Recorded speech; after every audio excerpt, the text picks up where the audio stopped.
오늘 오전에 하나님 말씀은 시편 30편. 자, 1절부터 12절이 이제 한 편이죠. 오늘 이 본문으로 여러분에게 말씀을 전하겠습니다.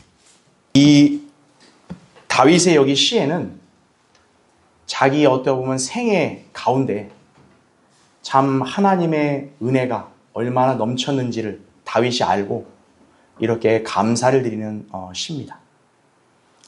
다윗도 그랬다면 우리도 어때야 될까요? 여러분 각자 인생이 있는데요. 과연 그 하나님의 은혜를 돌이켜볼 때 감사가 넘치는가? 우리가 한번 돌아보는 계기가 되었으면 합니다. 자, 제가 1절부터 읽겠습니다. 오 주여, 내가 주를 드높이리니 이는 주께서 나를 높이셨으며 내 대적들이 나를 이기고 기뻐하지 못하게 하셨음이니이다. 오 주 나의 하나님이여, 내가 주께 부르짖었더니 주께서 나를 고쳐주셨나이다. 오 주여, 주께서 내 혼을 음부에서 끌어내셨고 주께서 나를 살아있게 하시어 나로 구령으로 내려가지 않게 하셨나이다. 주께 노래하라.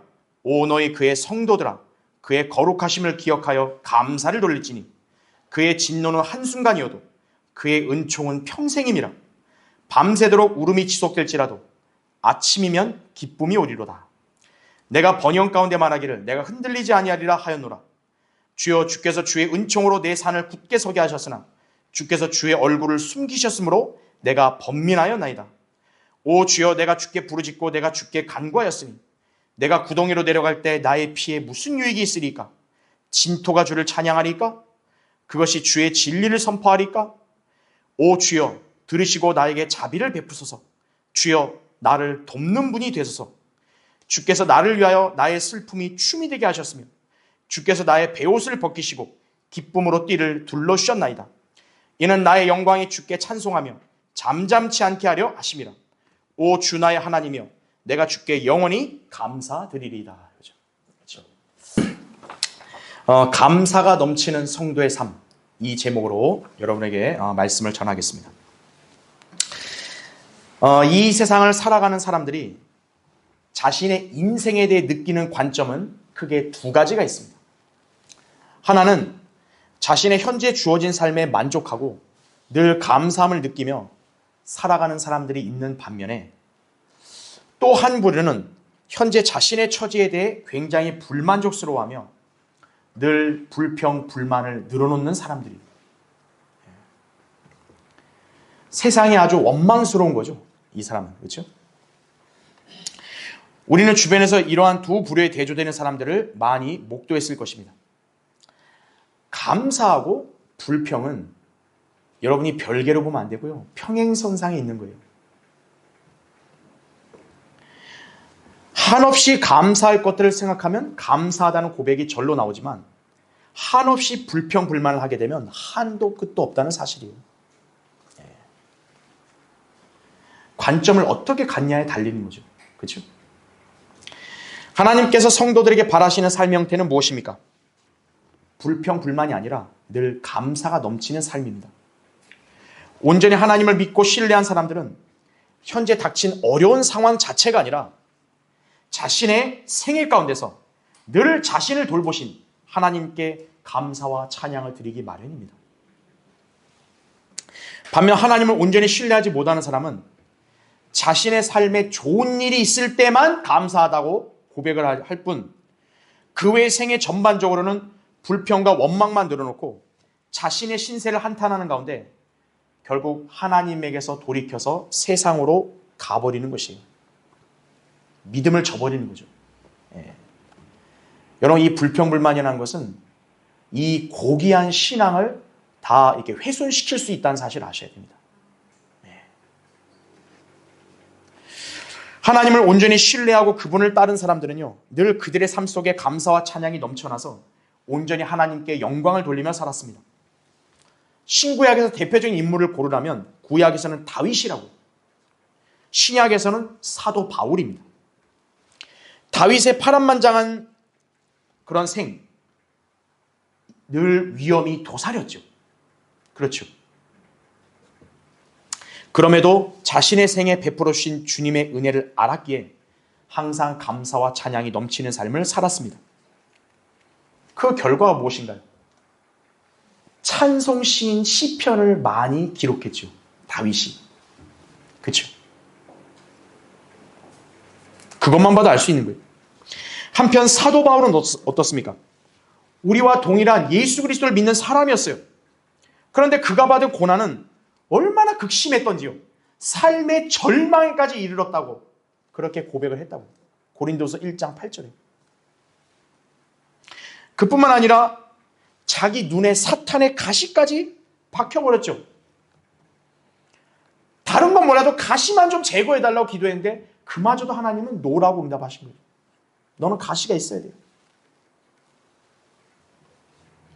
그런 사람의 삶에서 여러분 감사가 나올 수 있을까요? 다른 평범한 사람과 비교해 볼 때 얼마나 자기의 처지가 이렇게 처량해 보였겠어요? 보통 인간이면 감사할 수 없죠. 그러나 사도 바울은 우리에게 모든 일에 감사하라고 그렇게 명령을 하고 있습니다. 자기는 그렇게 명령해놓고 본인이 감사 안 했겠어요? 본인이 그렇게 하기 때문에 우리한테 그렇게 명령과 권면한 거죠. 모든 일에 감사하라 이거예요. 우리 그리스도인들에게 바라시는 것도 이와 같은 감사가 넘치는 삶입니다. 그리스도인의 특권, 기도할 수 있다는 거죠. 기도의 특권을 향유하는 사람은 감사할 수 있는 거예요.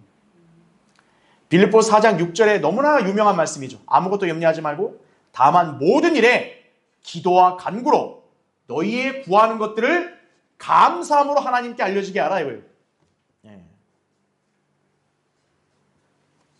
단순한 자신의 어려움을 토로하고 간구만 하는 기도보다는 우리 기도의 바탕에는 감사함이 묻어나는 거예요.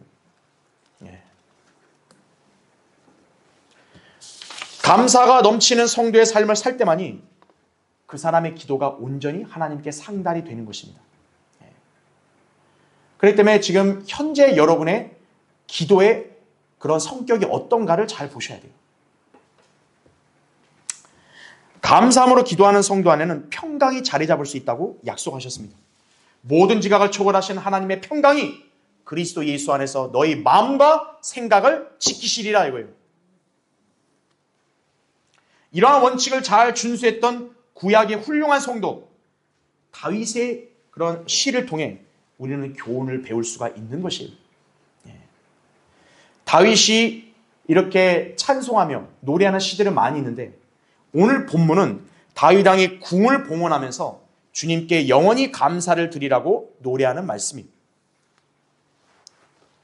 감사는 다른 때 할 수 있고 어쩔 때는 못 할 수도 있지 않습니까? 그렇지 않았다고요. 영원히 감사를 드려야 된다 이거예요. 주님은 우리에게 항상 기뻐하라고 모든 일에 감사하라고 하셨는데 우리는 현재 환경만 보고 혹여나 감사하지 못하고 그저 주님께 섭섭함이나 한탄만 늘어놓지는 않았는가 이거예요. 나의 입에서 노래가 아니라 푸념과 탄식만 나오지 않았는가 이거예요. 그렇다면 오늘 말씀을 통해 우리가 진정으로 주님께 감사와 찬양을 드리는 삶을 지속적으로 살아야 한다는 걸 깨닫고 우리의 마음과 자세를 새롭게 변화시키는 그런 계기가 되어야 할 것입니다. 그래서 오늘 설교의 주제는 늘 주님께 감사와 찬양을 지속적으로 드리라 이거예요. 어제 했는데요. 오늘도 하고 내일도 하라 이거예요. 자, 살펴보겠습니다. 첫 번째, 우리가 늘 주님께 왜 감사 찬양을 지속적으로 드릴 수 있냐면 우리 생애 가운데 위대한 일들을 행하신 주님을 기억하기 때문에 우리는 주님께 감사할 수 있는 거예요. 자, 오늘 본문 거기 1절부터 5절을 다시 한번 보세요. 오 주여 내가 주를 드높이리니 이는 주께서 나를 높이셨으며 내 대적들이 나를 이기고 기뻐하지 못하게 하셨음이니이다. 이렇게 나오죠. 다윗의 원래 신분은 뭡니까? 일개 목동이에요. 그 목동이었던 다윗을 하나님의 백성인 이스라엘을 다스리는 왕으로 하나님이 높여주셨죠. 그래서 다윗은 정복전쟁을 해서 승리를 한 왕이죠. 그래서 왕국을 하나님께서는 공고하게 다져주셨다 이거죠. 그뿐만 아니라 2절 보세요. 오 주 나의 하나님이여 내가 주께 부르짖었더니 주께서 나를 고쳐주셨나이다 나오죠. 하나님께서는 때로는 다윗도 고쳐주셨다 이거예요. 또 5절을 보면 그의 진노는 한순간이어도 그의 은총은 평생임이라 이렇게 나오죠. 하나님께서 다윗에게 진노하신 경우 있었죠. 그가 죄를 졌습니다. 그러나 하나님은 자비로우셨다 이거예요. 그래서 다윗에게 평생 동안 은총을 베풀어 주셨습니다. 그러니까 다윗은 자신의 생애 가운데 일어난 이 놀라운 역사를 경험을 했기 때문에 자신은 주님을 온전히 신뢰할 수 있는 거예요. 그리고 감사함으로 찬양을 드릴 수 있는 것입니다. 그런 다윗이 이제 그분을 믿는 우리 성도들에게 권면을 하는 거예요. 4절 보십시오. 주께 어떻게 하래요? 노래하라 이거예요. 너희 그의 성도들아 그의 거룩하심을 기억하여 감사를 돌릴지니 나오죠. 주님께서는 우리 그리스도인들의 생애에서도 실로 위대한 일들을 이루어 주셨습니다. 여러분이 알건 모르건 우리 생애 전반을 돌아볼 때요, 시련과 역경보다는 오히려 감사가 넘칠 수밖에 없다는 점을 잘 알아야 합니다. 자, 여러 가지를 설명드릴 텐데 먼저 주님은 우리 위상을 위대하게 높여주셨습니다. 우리 모두는 예수님을 만나기 전에 어떤 존재였죠? 하나님의 진노를 받아 마땅한 죄인들이에요. 하나님 앞에 누구든 나설 수 있는 사람 아무도 없었어요. 하나님께서 볼 때는요, 과거에 우리는 안중에도 없어요. 그저 지옥에 가야 될 죄인이에요. 그러나 하나님께서 이루신 구원 계획을 우리가 믿고 예수 그리스도를 영접한 순간 우리 이제 하나님의 관심과 보호와 돌보심을 받는 그분의 자녀들로 새롭게 변화된 것입니다.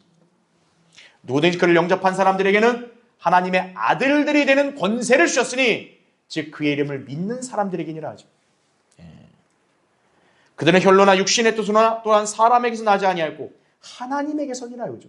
하나님에게서 나온 거예요, 우리가요. 요한복음 1장 12절 13절이죠. 그런가 하면 하나님께서는 우리를 왕같은 제사장으로 삼으셨습니다. 우리가 주님을 현재 신실하게 섬기고 고난을 감당하면 주님께서는 우리를 그리스도와 함께한 공동 상속자들로 인정하셔서 그분과 함께 통치하는 유업의 상을 수여해 주실 것이라 그죠. 로마서 8장 17절에 나온 대로 공동 상속자예요. 예수 그리스도가 장차 온 세상을 통치할 왕이신데 그분과 공동으로 상속을 받는 사람이 된다는 거예요. 계시록 5장 10절에도 우리 하나님 앞에 우리를 왕들과 제사장들로 삼으셨으니 우리가 땅 위에서 통치하리이다 이거죠. 이러한 특권이 약속이 되었는데 어찌 감사가 넘치는 삶을 지속적으로 살 수 없겠습니까? 또한 주님께서는 단순히 다가올 세대에만 복을 주신 것이 아니라 지금 이 시대를 살아가면서 우리에게 승리의 삶을 약속을 하셨습니다. 비록 악한 마귀와 그의 하수인들이 우리를 대적하여 박해와 고난을 일삼다고 해도 세상에 있는 그 누구보다 훨씬 위대하신 분이 우리 안에 계시죠. 우리는 그분을 믿음으로 누구든 승리할 수 있는 거예요. 하나님께로부터 태어난 자는 누구든지 세상을 이기기 때문이라. 세상을 이기는 승리는 이것이니 곧 우리의 믿음이라 이거죠. 요한일서 5장 4절입니다. 믿음을 가지고 사는 사람이 얼마나 하나님 보시기에 존귀한 대상인지를 아셔야 됩니다. 지구상의 대다수 인간들은 믿음이 없어요. 게다가 주님은 죄가 만연하고 점점 오염되어져 가는 이 세상을 살아가면서 질병으로 고생하는 우리를 기도의 능력으로 치유해 주십니다. 다윗도 고쳐주셨듯이 이 시대 신약 성도들도 고쳐주시는 거예요. 우리의 효과적이고 열렬한 기도는 역사하는 힘이 크다고 말씀하죠. 그렇죠? 의학과 과학이 발달된 데서 인간을 건강하게 하는 게 아니에요. 하나님께서 그분을 두려워하고 사랑하는 자녀들을 강건케 하시는 거예요. 질병에 걸리고 사고를 당하고 누워 있어도 하나님은 그에게 힘을 주고 일으키실 수 있는 분이에요. 시편 41편 3절에도 주께서는 병상에서 그에게 힘을 돋우시며 그의 병든 때 그의 모든 침상을 고치시리다 이거죠. 그렇게 우리가 어떻게 주님을 지속적으로 찬양하고 감사를 돌려드리지 않을 수 있겠는가 이거예요. 그렇죠? 주님이 우리를 승리하는 삶 살게 인도해 주시죠. 기도 응답하셔서 질병도 치유해 주시죠. 사고와 위험으로부터 보호해 주시죠. 신실하면 다가올 영원한 영광에 동참케 해 주시죠. 뭐가 부족합니까? 그렇죠? 여러분이 그거를 받을 자격이 하나님 앞에 있는가요, 원래? 없죠. 하나님의 은혜로 우리에게 이렇게 약속해 주신 거죠. 우리가 사는 이 마지막 때, 아주 어려운 때입니다. 그러다 보니 여러분 중엔 지치고 낙심하고 슬픔에 잠기는 분들이 있을 줄 알아요. 하지만 그리스도인은 나약함과 연약함에서 벗어나야 합니다. 주님은 우리에게 어떤 변명도 듣기를 원치 않으세요. 단호하게 말씀합니다. 항상 기뻐하라. 주 안에서 기뻐하라. 모든 일에 감사하라. 이것은 그리스도 예수 안에서 너희에 관한 하나님의 뜻이니라. 자, 왜 주님은 우리에게 이렇게 단호하게 명령하셨을까요? 우리가 겪는 고난과 시련은 잠시뿐이지만 앞으로 받을 영광은 영원하기 때문이에요. 다윗이 하나님의 진노 가운데서 고통을 당해도 왜 다윗이 하나님의 은총을 알고 기뻐하느냐? 거기 5절에 보면 나오죠. 밤새도록 울음이 지속될지라도 아침이면 기쁨이 오리로다. 이거죠. 이거를 성경을 믿지 않는 사람들이 뭐라 그래요? 아, 내일은 태양이 뜬다고. 내일의 희망을 갖자고 뭐 그런 얘기 하잖아요. 자기들은 무슨 근거 없이 그냥 정신 승리하는 거죠. 그러나 우리는 확실한 근거를 갖고 얘기하는 거예요. 교회 시대 밤이죠. 아침은 재림이라고요. 교회 시대 동안 우리는 고난을 겪을 수 있지만 주님이 다시 오시면 우리는 거기서 완전히 벗어나게 되는 거예요. 아침은 반드시 오게 됐어요. 여러분 인생이 깜깜해도 아침은 오는 거예요. 혹시 여러분 가운데 아직 감사가 넘치는 삶을 살지 못하고 도리어 마치 감사할 것이 없는 것처럼 그렇게 생각하고 슬픔과 낙담에 빠져 있는 분들이 계십니까? 그렇다면 지금 어려운 이 순간만 보지 말고 우리 생애 전반을 돌아보면서 주님이 여러분 각인에게 해주신 위대한 일들을 하나씩 기억을 더듬어 보십시오. 그러면 여러분의 입과 행동과 마음이 이제는 감사로 싹 바뀌게 되는 거예요. 감사가 넘치는 삶을 살게 될 것입니다. 그렇죠? 예. 자, 늘 주님께 감사와 찬양을 지속적으로 드리라. 두 번째요. 주님은 우리를 돕는 분이 되시기 때문에 우리는 감사와 찬양을 드릴 수 있는 거예요. 주님은 우리를 돕는 분이 되세요. 자, 이제 6절부터 이런 거 10절 보세요. 내가 번영 가운데 말하기를 내가 흔들리지 아니하리라 하여도다. 이렇게 말하고 있죠. 여러분 다윗의 이 고백을 보면 좀 이상하지 않으세요? 다윗은 어느 순간 자만한 거예요. 하나님께로부터 많은 복을 받다 보니 이제 나 아무 문제 없는데? 자만하게 된 거죠. 숱한 고난과 역경 속에서도 주님을 신뢰하는 마음이 굳건했던 그 다윗이 이제는 한때 번영을 누리다 보니까 하나님을 의식하지 않고 내가 흔들리지 않으리라 그렇게 생각을 했던 거예요. 자기는 이제 완전히 서게 되었다고 그렇게 착각을 했던 거죠. 그러나 그의 이 같은 의도와는 정반대로 그는 실제로 비참하게 나락으로 한번 갔다고요. 자기 아들한테 쫓겨났죠. 아들한테 자칫 죽임을 당할 뻔했죠.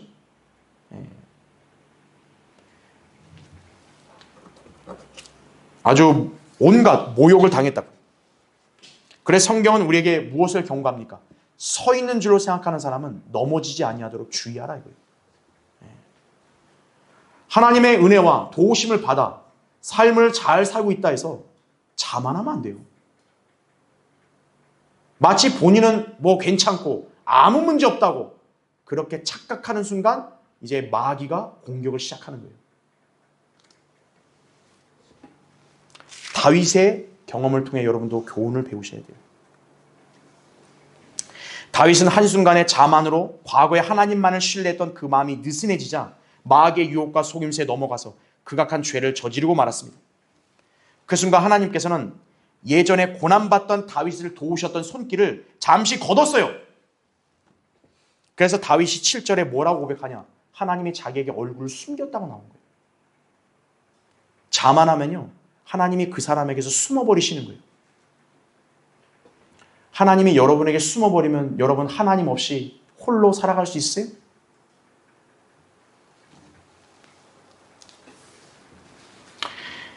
다윗은 결국 그로 인해 엄청난 심판을 당했죠. 그럴 때 다윗의 마음속에 어떤 생각이 들었겠어요? 주님이 자신을 지속적으로 돕지 않으시면 내가 지금 누리고 있는 이 영에 한순간에 사라지는구나. 그런 허망함을 느끼지 않았겠어요? 나는 흔들리지 않는다 했더니 이게 웬일인걸? 바로 다윗은 끌어내려졌죠. 하나님이 나를 도우시니까 내가 이렇게 은혜 가운데 사는구나 이거예요. 근데 그 은혜를 망각하면요, 하나님이 손길을 거두시면 그 사람은 다시 고꾸라지는 거예요.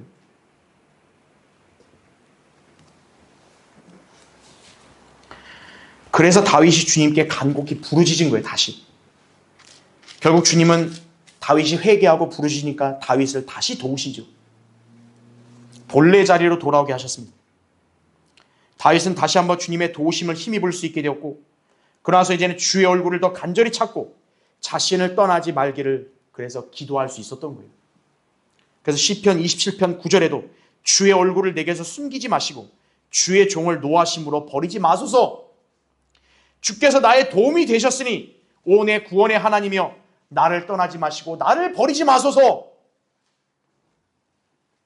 이게 정상적인 생각을 가진 성도의 자세예요. 우리 그리스도인들도 주님의 도우심이 없이는 결코 이 악한 현 세상을 살아갈 수 없습니다.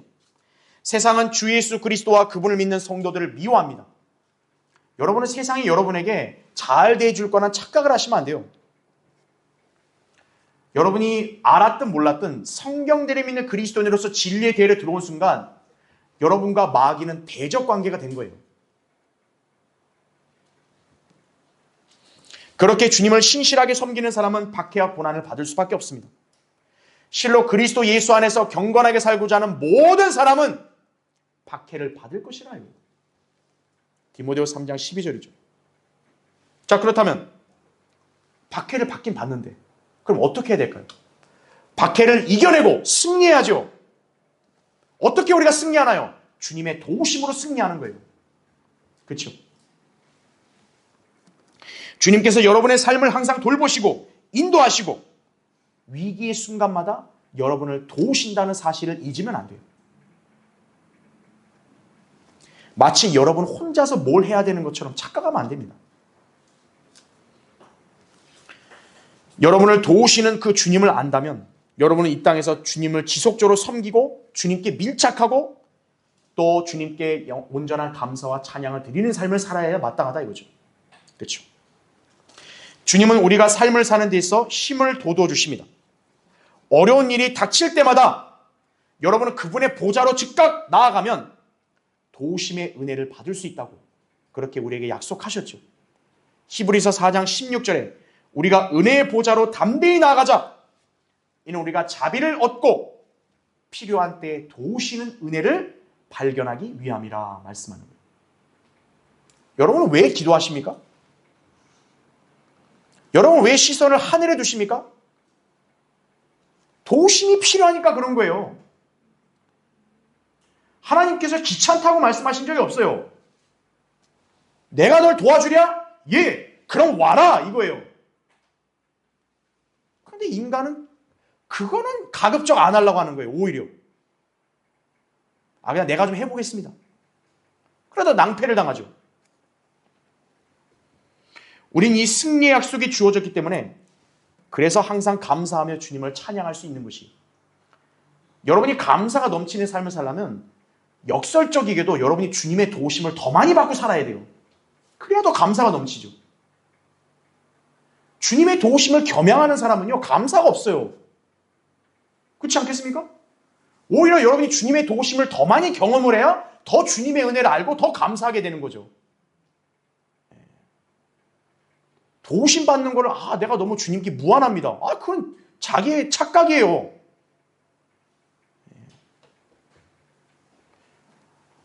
뭐 하나님 앞에서 딱 폼 잡는 건가요? 내가 그래도 명세히 주님과 거래를 해야지. 우리가 이런 사이입니까?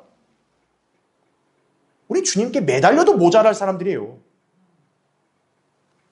주님이 그럼 우리를 귀찮아하시는 게 아니에요. 오라는 거예요. 내가 널 돕겠다 이거예요. 가야죠. 그렇죠? 우리 안에는 주님의 영이 영원히 거하고 계십니다.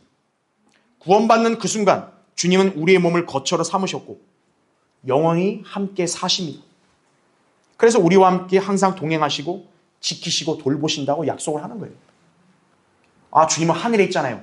저는 이 땅에 있는데요. 주님과 저와 거리가 얼만데요. 근데 주님은 여러분하고 지금 밀착돼서 다니시는 거예요. 자, 한번 보시죠. 히브리서 13장 한번 보세요. 잠깐 이거 껴놓으시고. 자, 히브리서 거기 13장 5절부터 6절을 보겠습니다. 너희의 생활 방식에 탐욕이 없도록 하고 현재 가진 것들로 만족하라. 이는 그가 말씀하시기를 내가 너를 떠나지 아니하고 너를 버리지 아니하리라고 하셨습니다. 그러므로 우리가 담대히 말하기를 주는 나를 돕는 분이시니 사람이 내게 무엇을 하든지 내가 두려워하지 아니하리라 하노라 말씀하는 거죠. 그렇죠? 현재 내 가진 게 모자라다 이거예요. 다른 사람 비교할 때 나는 너무 불공평하다 이거예요. 그런데 하나님은 감사하고 만족하라는 거죠. 왜냐? 뭘 가졌든 뭐가 풀렸든 안 풀렸든 가장 중요한 건 주님이 우리를 떠나지 않고 버리지 않으신다면 되는 거예요. 그렇죠? 주님이 나를 돕는다면 그걸로 끝난 거예요. 그렇죠? 우리가 이 약속을 믿는다면 온전한 감사와 찬양을 드리지 않을 수 있겠어요? 현재 삶에 대해서 불평, 낙담이 나오겠어요? 그렇지 않죠. 그리스도인의 삶은 자신에게 현재 주어진 것들로 만족하는 삶이에요. 바울이 스스로 만족하는 법을 배웠다고 고백을 했죠. 빌립보서 4장 11절에. 우리 또한 현재 먹을 것, 입을 것이 충분히 있으면 주님께 감사드리는 삶을 살 수 있는 것이에요. 먹을 것과 입을 것 있다면 그걸 만족하라 이거죠. 우리가 주님의 도우심을 알고 그렇게 산다면 항상 감사함이 넘치는 삶을 지속적으로 살 수 있다 이거죠. 여러분 중에 주님의 도우심을 어느 순간 망각을 해서 자신의 삶의 감사와 찬양, 믿음이 온전히 자리 잡지 못하고 슬픔과 낙담이 치우쳐 계신 분이 계시다면 이제는 걱정과 염려를 저 뒤로 던져버리시고 주님의 도우심을 기억하며 그분께 나아가 모든 걸 다 맡겨드리세요. 주님 도와주세요. 저는 주님 믿습니다. 주님이 도와주실 거니 나는 이제 염려 안 하겠습니다. 이게 성도의 자세죠. 기도해놓고 돌아와서 아이고 또 어떡하냐 이거. 아이고. 그럼 뭐하러 기도하나요? 차라리 기도하지 말죠 그냥. 아이고 10분 더 외치지 그냥. 그죠? 기도했으면 도와주십시오. 그럼 주님이 도와주겠다. 약속했잖아요. 예. 이제 해주실 거죠? 그럼 맡기고 갑니다. 그게 성도의 자세죠. 그렇죠? 그럴 때 주님은 여러분 안에 평안을 주시는 거예요. 평안. 그래서 평안한 성도는요. 감사가 넘치는 삶을 지속적으로 사는 거예요. 여러분이 지금 감사가 없으면 여러분 평안이 없는 거예요. 그걸로 여러분이 측정하시면 됩니다. 자, 늘 주님께 감사와 찬양을 지속적으로 드리라. 세 번째로 주님은 언젠가 우리의 슬픔을 기쁨으로 바꿔주실 거예요. 그러니까 우리가 감사 찬양을 드리는 거예요. 여러분 거기 30편 11절 12절 보세요. 주께서 나를 위하여 나의 슬픔이 춤이 되게 하셨으며 이 슬픈 사람이 어떻게 춤을 춰요? 바뀐 거죠. 주께서 나의 베옷을 벗기시고 기쁨으로 띠를 둘러주셨나이다 이거죠. 이는 나의 영광이 주께 찬송하며 잠잠치 않게 하려 하십니다. 오 주 나의 하나님이여 내가 주께 영원히 감사드리리다 이게 나오죠. 구원받지 않은 사람의 사후에 닥칠 영원한 심판의 운명을 생각해 볼 때요. 슬픔에 차지 않을 사람은 아무도 없습니다. 어떻게 보면 참 인간 모두가요. 처량해요. 인간은 태어날 때부터 이미 죄로 인해 죽음이 정해졌어요. 참 그것만큼 불행한 생명이 어딨나요? 태어난 순간 너는 반드시 죽는다 이거예요. 그게 성경에서 이미 천명한 인간의 운명입니다. 그러면 죽는 그 순간까지 행복한 나날이냐? 그게 아니죠. 인생은 수고와 슬픔으로 전철되는 거예요. 그러다가 죽게 되면 이제 영원한 지옥의 심판을 받아야죠. 여러분, 인간이 자기의 어떤 인생의 실체와 운명을 안다면요, 그 사람이 희낙낙거리고 살 수 있겠습니까? 사실 성경을 안다면요, 인간은 자기가 얼마나 비참한지를 절감해야 되는 거예요.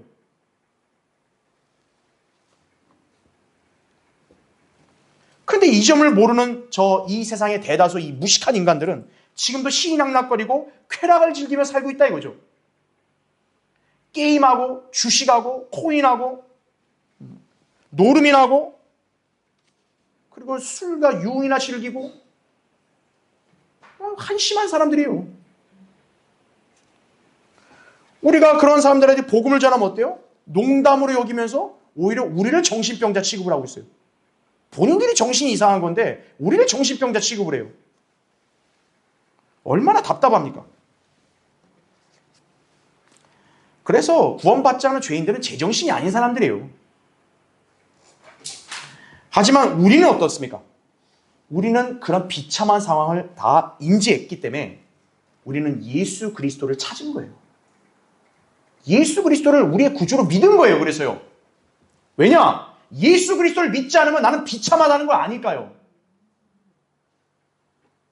예수 그리스도를 나의 구주로 믿어야만 나는 영원한 멸망을 당하지 않는다는 걸 알았으니까요. 자, 그래서 어때요? 우리가 구원받고 난 이후에는 이전에는 슬픔의 상태였지만 이제는 우리는 기쁨으로 바뀐 거예요. 왜냐? 영원한 생명을 얻었잖아요. 우리는 지옥에 안 가잖아요. 기쁨으로 바뀌는 거예요. 하나님은 우리 인생을 슬픔에서 기쁨으로 바꿔주신 거예요. 여러분, 그 기쁨과 평안을 지속적으로 누리고 살아야 되는 거예요. 주님께서는 우리에게 영생의 소망과 참 평안을 주셨습니다. 왜 그럴까요? 주님이 왜 우리에게 참 평안을 주셨을까요? 그분께 영원한 감사와 찬양을 드리라고 평안을 주신 거예요. 우리 그리스도인은 모두 작은 그리스도예요. 여러분이 거듭난 그리스도냐면 여러분 모두 예수 그리스도와 같은 모습으로 살아야 되는 거예요. 우리는 거듭난 순간 하나님의 본성에 동참하게 되었습니다. 베드로서 1장 4절에 나오죠. 주님은 이제 우리에게 거룩하라고 명령을 하십니다. 우리가 거룩한 삶을 통해 세상 사람들에게 예수 그리스도를 나타낼 수 있는 거예요. 그리고 그분을 영화롭게 해드릴 수 있어요. 또 그들로 하여금 예수 그리스도를 믿도록 인도할 수 있는 것이에요. 다른 사람을 변화시키는 게 그냥 설교만으로 변화시키는 게 아니에요. 나의 생활 습관으로도 다른 사람 변화시킬 수 있는 거예요. 이것이 바로 주님의 진정한 제자, 곧 그리스도인의 삶의 자세여야 합니다. 옛 영국 국교의 신앙 고백을 보면요, 거기에도 인간의 최고 목적은 하나님을 영화롭게 하고 그분의 임재를 영원토록 즐거워하는 것이라고 그렇게 되어 있어요. 그러니까 그 신앙 고백은 맞아요. 잘 해놨어요. 인간의 최고 목적은 뭐냐? 하나님을 영화롭게 해드리는 거예요. 여러분이 하나님을 무엇으로 영화롭게 해드려요? 여러분이 기쁨과 감사가 넘쳐야 하나님을 영화롭게 해드리는 거예요. 여러분의 입에서 원망, 불평, 증오, 그 다음에 투덜거림 이런 게 나오면 하나님이 영화롭게 되실 수 없는 거예요. 자, 한 번 더 찾아보죠. 골로새서 3장 한번 보세요. 골로새서 3장 거기 15절부터 17절 보겠습니다. 하나님의 화평이 너희 마음을 다스리게 하라. 이를 위하여 너희가 한 몸으로 부르심을 받았나니 또한 너희는 감사하는 자가 되라. 그리스도의 말씀이 모든 지혜로 너희 안에 풍성히 거하게 하되 시와 찬송과 영적인 노래로 서로 가르치고 권면하며 너희 마음속에서 은혜로 주께 노래하고 또 말에 있어서나 행실에 있어서나 무엇을 하든지 모든 것을 주 예수의 이름으로 하고 그를 통하여 하나님 곧 아버지께 감사를 드리라 말씀하는 거죠. 여러분이 이 말씀의 원칙을 잘 보셔야 될 게 여러분 안에 하나님 말씀이 충만해야 여러분 안에서 기쁨과 그 다음에 찬양과 노래가 나오는 거예요. 현재 여러분 생활에서 여러분의 입에서 뭐가 나옵니까? 찬송이 나옵니까? 아니면 세상 유행가나 세상 유행어가 나옵니까? 감사가 나옵니까? 아니면 세상에 대해 빈정거리는 게 나옵니까? 여러분은 잘 점검하셔야 돼요. 영적으로 성숙한 성도는요, 어떤 경로에 서 있건 늘 하나님께 감사와 찬양을 잊지 않는 법입니다. 그런 성도의 입에서는 영적인 노래와 찬송만이 울려 퍼지는 것이에요. 우리가 진정으로 주님을 향한 감사가 넘치는 삶의 실천은 우리 입술을 통해 나오는 찬양의 제물이에요. 히브리서 13장 15절에도 우리가 그분을 통해 찬양의 제물을 하나님께 계속해서 드리자. 이것이 그의 이름에 감사하는 우리 입술의 열매니라 이거죠. 열매가 여러 가지가 있는데 그 중에 한 열매가 뭐냐? 여러분의 입에서 나오는 찬양이에요. 주님께 온전한 감사를 드리며 그러한 삶을 지속하기 위해서는 주님을 외적으로 증거하는 삶을 살아야 돼요. 복음 증거가 당연히 필요하지만요. 그 복음만이 아니라 주님의 위대하심과 구원의 역사와 우리를 돌보시는 은혜 등등 주님께 감사드릴 요소들도 여러분이 증거할 수 있는 거예요. 누구에게든. 내가 믿는 주님은 이런 분이시다. 내가 의지한 주님은 나를 이렇게 인도하셨다. 상대가 그걸 믿든 말든 여러분 증거하는 거예요. 그분을 찬양하고 드높이는 여러분의 자세가 갖춰지게 되면 감사가 넘치는 성도의 삶을 살 수 있는 것입니다. 여러분 중에 아직도 주님을 드높이고 그분을 영화롭게 해드리고자 증거하는 삶, 여러분 혹시 소홀히 하셨다면 여러분은 오늘 그 마음가짐을 새롭게 바꿔야 합니다. 한번 생각해 보세요. 인간은 나에게 좋은 것들은 막 얘기를 엄청 잘해요. 누가 안 시켜도. 나 자랑을 막 엄청 잘해요. 누가 좀 그만하라 해도 막 하는 거예요, 그냥. 근데 여러분은 주님을 자랑하는 데 있어서는 왜 여러분의 입은 그렇게 무겁냐고요? 주님을 입 밖으로 꺼내는 거는 굉장히 조심스러운데 자기 자신에 대해서 입 밖에 꺼내는 거는 막 그냥 주구장창 나오는 거예요, 주구장창. 그게 인간이라고요. 여러분이 구원받지 않았으면 여러분 그렇게 해도 돼요. 그러나 여러분은 예수 그리스도의 종이고 또 하나님의 자녀라면 여러분은 이제 예수 그리스도를 더 드러내야 돼요. 여러분 자신을 드러내는 횟수를 줄이고 예수 그리스도가 여러분의 입 밖에서 나와야 돼요. 주님이 우리에게 베풀어신 영광을 돌아보며 주님을 항상 먼저 찬양하고 감사하는 삶의 자세를 견지해야 합니다. 그렇죠?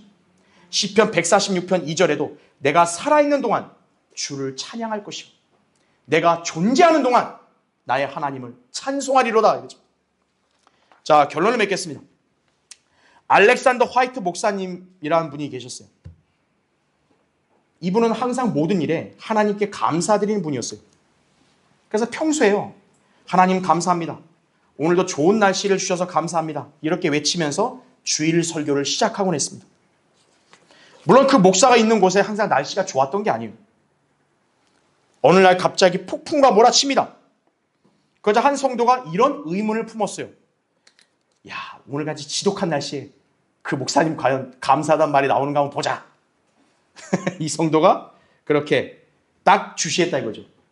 아, 저 목사님 그냥 감사도 형식적으로 말한 거겠지. 이런 날씨에도 감사가 나오는가 한번 보자. 자, 그랬는데 화이트 목사가 이렇게 고백을 합니다. 하나님 감사합니다. 오늘 같은 날씨를 매일 주시지 않아서 감사합니다. 알겠죠? 네. 그 성도는 진 거예요. 화이트 목사가 이겼죠. 그렇죠? 네. 그리스도인의 삶, 세상 사람과 달라요. 네. 우린 지금 현재를 바라보고 사는 사람이 아닙니다. 우리가 만약 현재밖에 없다면요, 세상 사람과 똑같을 수밖에 없어요.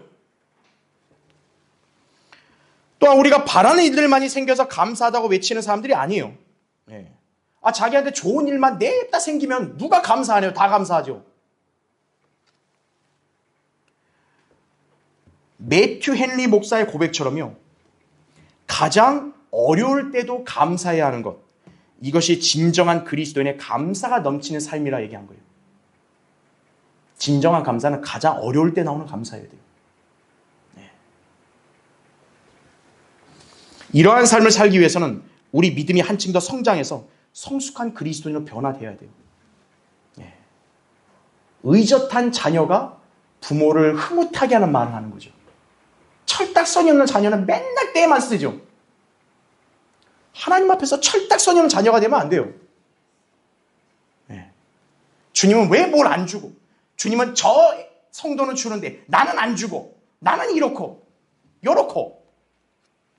하나님 보실 때는 아유, 넌 아직 철도 없구나 아직. 예. 성숙하고 듬직한 자녀가 돼야죠. 그렇죠? 여러분 가운데 자신의 평소의 삶에 주님을 향한 찬양과 감사가 넘쳐나지 않는다면 주님의 사랑을 기억해서 여러분의 믿음이 더 성숙해질 수 있도록 말씀과 기도에 더 가까이 나아가시기 바랍니다. 그러면 여러분은 주님의 은혜를 깨닫고 마음에서부터 감사와 찬양이 넘쳐서 그 입을 통해 주님을 영화롭게 해드릴 수 있는 거예요. 주님 오실 날 머지않은 이때 주님이 자녀들에게 원하는 게 뭐겠어요? 감사가 넘치는 삶이에요. 감사가 넘치면 승리할 수 있고, 감사가 넘치면 하나님을 영화롭게 될 수 있고, 감사가 넘치면 여러분은 하나님 말씀을 더 잘 사모하고 따르게 되는 것이에요.